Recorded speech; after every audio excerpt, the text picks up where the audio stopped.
Traders War Room proudly presents the daily video with the best trading and investing alerts anywhere on any platform. With up-to-date stock, chart, and market news, TWR is simply your one-stop shop. Activate your 2-day trial of TWR All Access on the Discord platform. We cover it all at Traders War Room, whether you're looking for stocks, options, futures, Forex, crypto, or even sports betting, or you want real-time alerts, live trading, algo signals, or even if you just want to be part of a community of like-minded investors to grow, learn, and share together as a team. Something for everyone at Traders War Room. Activate your 2-day trial today and go to war with TWR.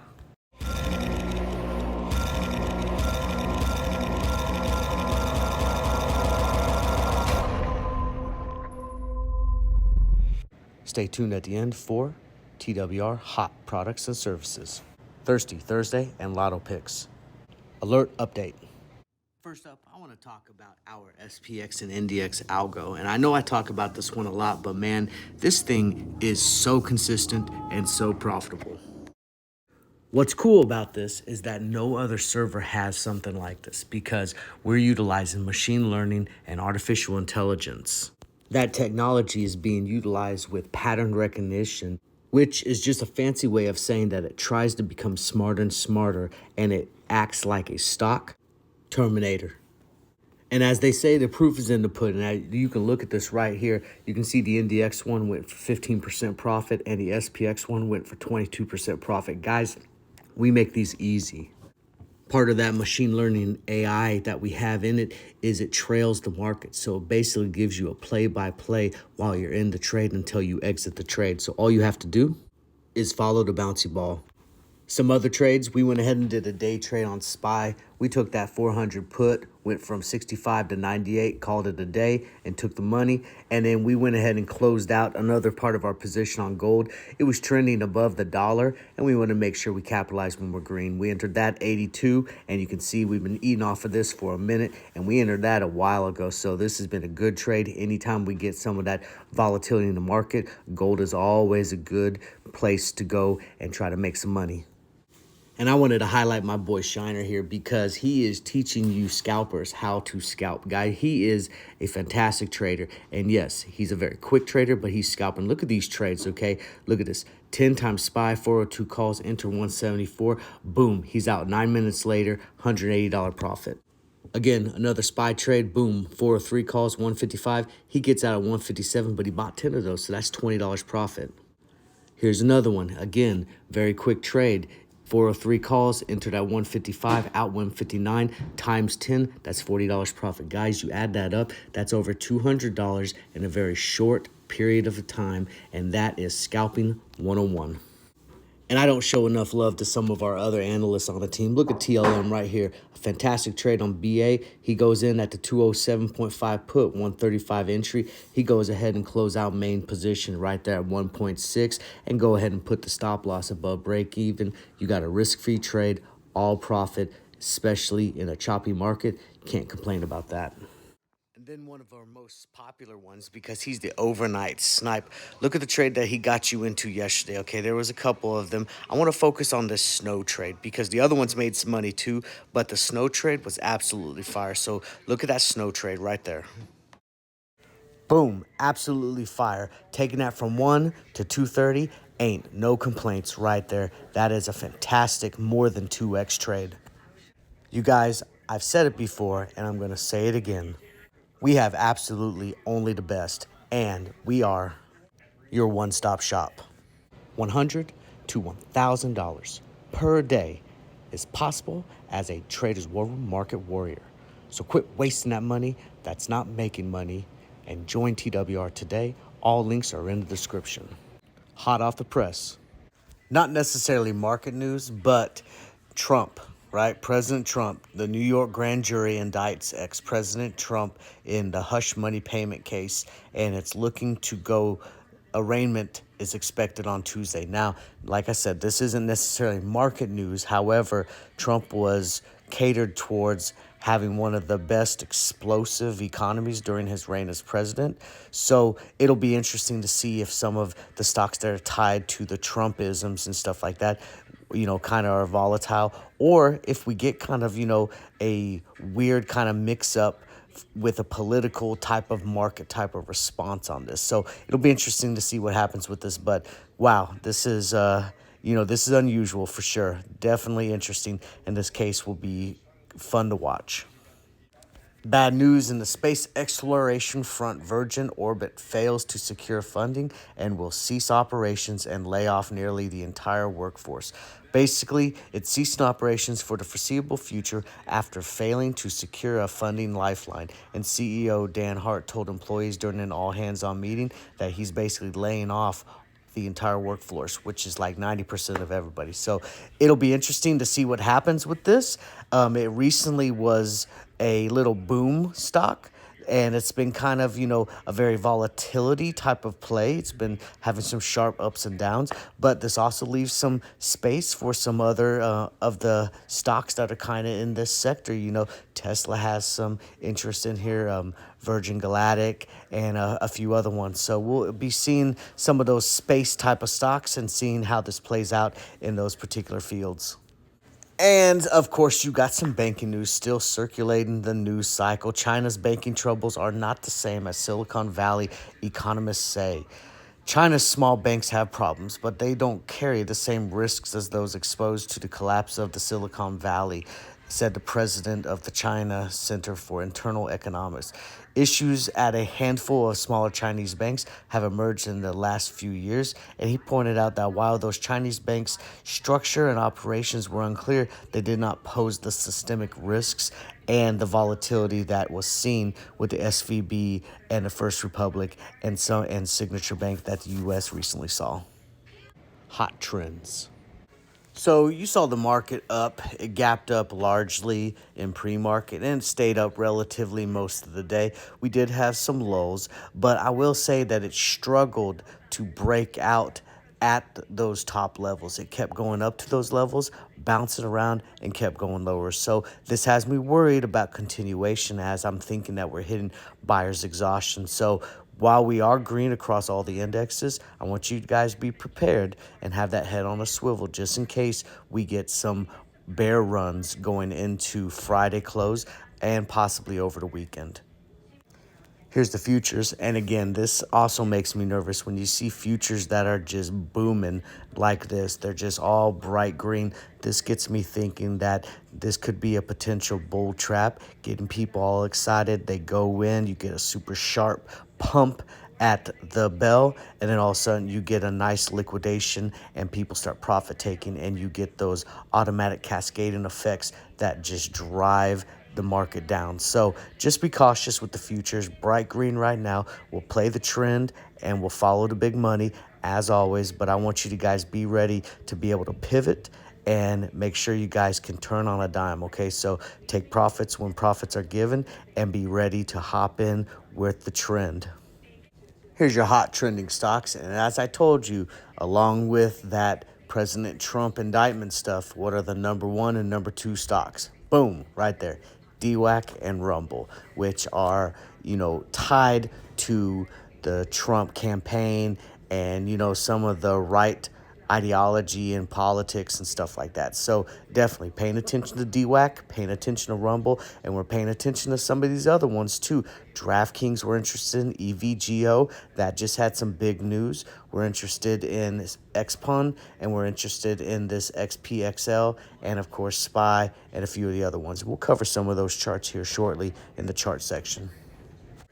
Here's the flow with the calls versus puts, slightly more on the bull side, but I don't want you to get excited about that because we are still in bear territory as well, okay? So we're ranging right now, so we just need to have that head on the swivel and be ready to pull the trigger no matter where the enemy lies, whether on the bull side or the bear side. We need to attack, and we're going to make that money.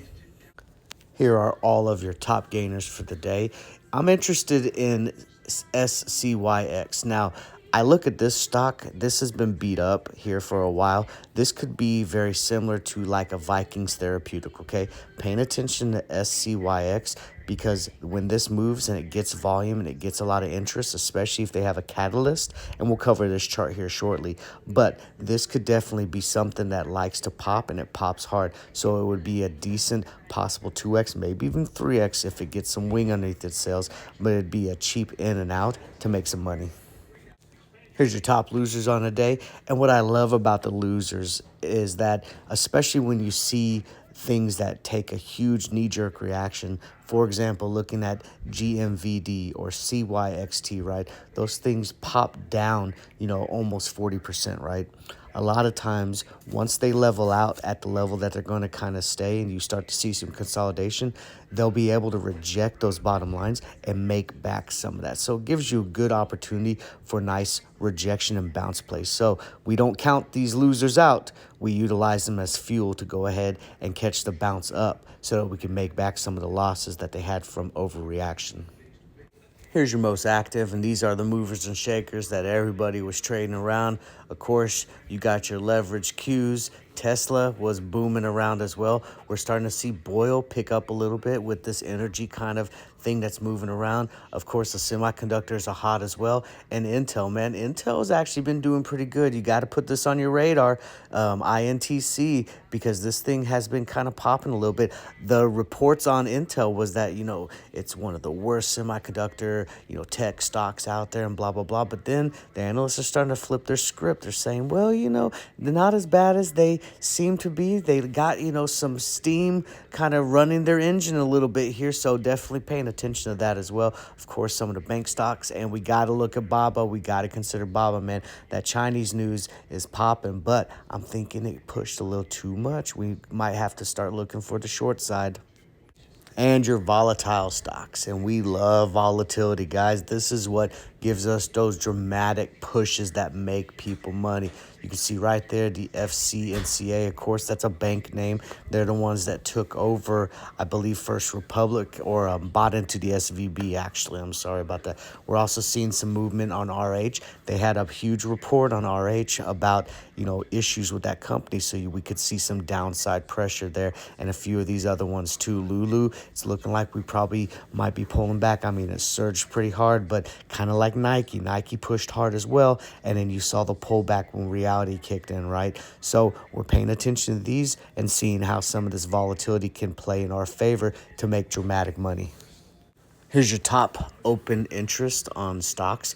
And what we like about open interest is open interest means that people are still in this. They haven't, put the sell to close and stuff like that. So they're still in the trade. And what this tells us basically is it tells us that people still are expecting that dramatic push either to the upside or to the downside. And this can kind of give a clue. Usually when I'm doing specifically derivatives, I like to have open interest that's higher than the daily volume. So say that the volume is 5 million, right?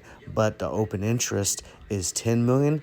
That to me gets me excited, because what it's telling me is that the open interest of people is higher than the volume on the day. And I like that. Usually a 1 to 2 ratio on volume to open interest gets me excited for expectant of a dramatic push still in the trending direction. And finally, here's your unusual options. And of course, we like to pay attention to unusual options because it kind of makes us think. It could be a light bulb should click on when you see unusual options. Like, why is this investor going in deep on this? What do they know that the retail investor doesn't know? Because usually higher money or the wealthy have a little bit better knowledge than the normal retail investor. So it's like, what do they know that I don't know? And can I capitalize on this particular trend and make some money? So we pay attention to it. So definitely paying attention to the puts and the calls on the different tickers and seeing how the money is flowing. And if the trend is right, we're going to go ahead and pull that trigger. Stocks I like.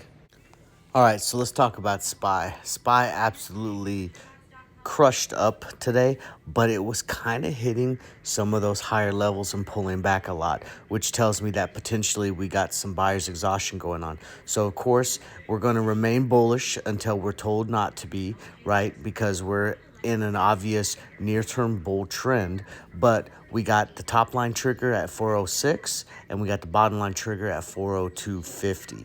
So we're definitely expecting some resistance at the top levels.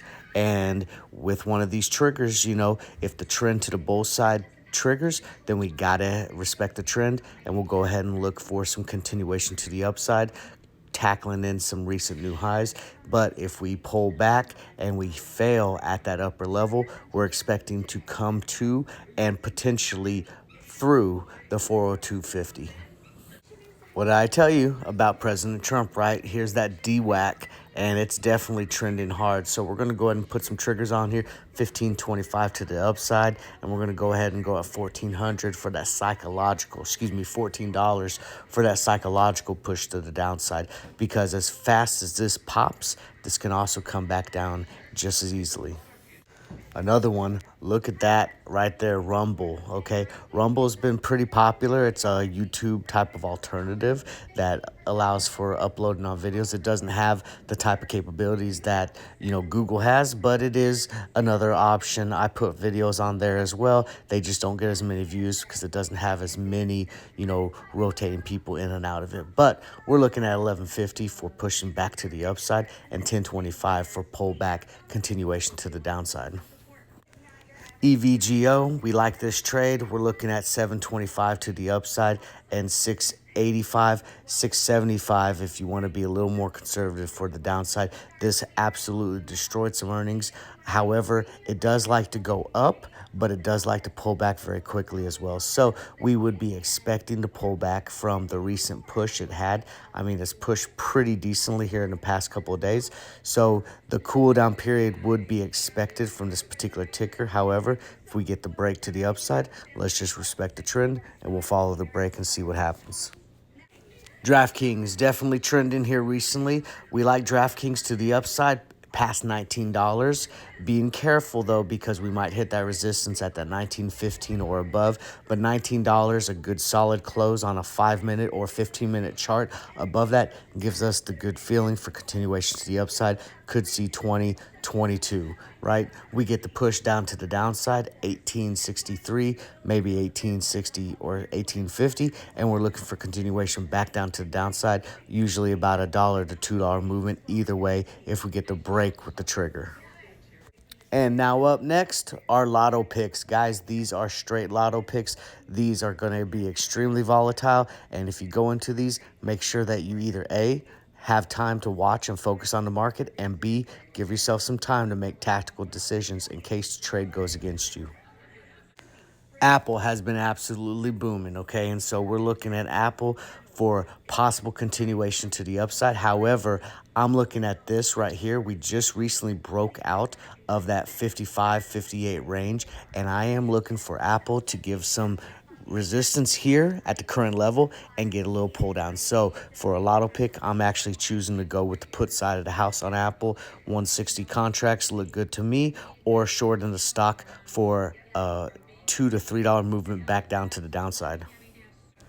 Amazon, same type of thing. Obviously, we give a top line trigger and a bottom line trigger, but we recently broke out. Amazon has a lot of issues with the company's underlying, so we're definitely paying attention to the downside potential here. If we get the bullish market and the push, Amazon will trend along with it. It'll be part of the catalyst that pushes the market or the SPY along with it. However, I do think that we get a cool down period. As you can see, we got a nice wick pushing out at the 103 area. That tells me we got some buyer's exhaustion going on, and I think that we're going to hit that resistance and pull back, and Amazon loves to dump back down and below that $100 level. So we're looking at the bear side of the house for this Lotto pick tomorrow on Amazon. And finally, Tesla. We're going to look at Tesla. Obviously, we've got our triggers to the upside and to the downside. That 199.50 to the upside, that 192.36. We'll call it 192.25 to the downside. But we're looking at the bear side of the house on Tesla. I think that we went up to a recent level, and we tested that. We came back down, and then we kind of faltered out a little bit going into the close. So I do like this for some more bearish contingency. I think that we fall below our recent moving averages, and we go back down there to go retest that 192 area, and this would give a decent short type of play on a Lotto trade. Upcoming events. First up, one of the most exciting things that I'm proud to present you guys on the TWR platform is that starting in April, we're going to have live Forex trading. Now, this does not take away from our other live programs that we have. Note that we have pre-market show that runs every day to markets open at 07. We have bell-to-bell trading that goes every day to markets open from bell to bell, guys. So 8:30 when that ring in Wall Street, well, we're Central Standard Time, but 8:30 to 3:30, we're open. Live trading on Bueller Stream every day, but we're going to add this Forex trading. And if you haven't taken our class on the website on Forex trading, you need to get spun up because this is a giant market space that people don't utilize like they should, and there is tons of cash in Forex trading. So if you're interested in that and you want to learn how to trade, this live Forex trading is going to be just the spot that can get you that information so that you can make that money trading Forex. And also coming in April, and I told you guys from the very get-go when we started this that TWR was coming to knocking on the doors of the big boys, but we are going to add legit wealth managing. Name another Discord server that is giving you guys that legit wealth management. There is none, man. TWR is quite simply the best. Guys, we are adding Mr. Emery from Prudential, and he's going to be able to provide our clientele legit wealth management services. Look out, JP Morgan, Morgan Stanley, Goldman Sachs, man. TWR is coming, and we coming hard, guys. The market is our war zone, and stocks are the battle. Join TWR, and let's go to war. Make the market bend the knee in 2023. Join Traders War Room and bow to no one. Let's go to war.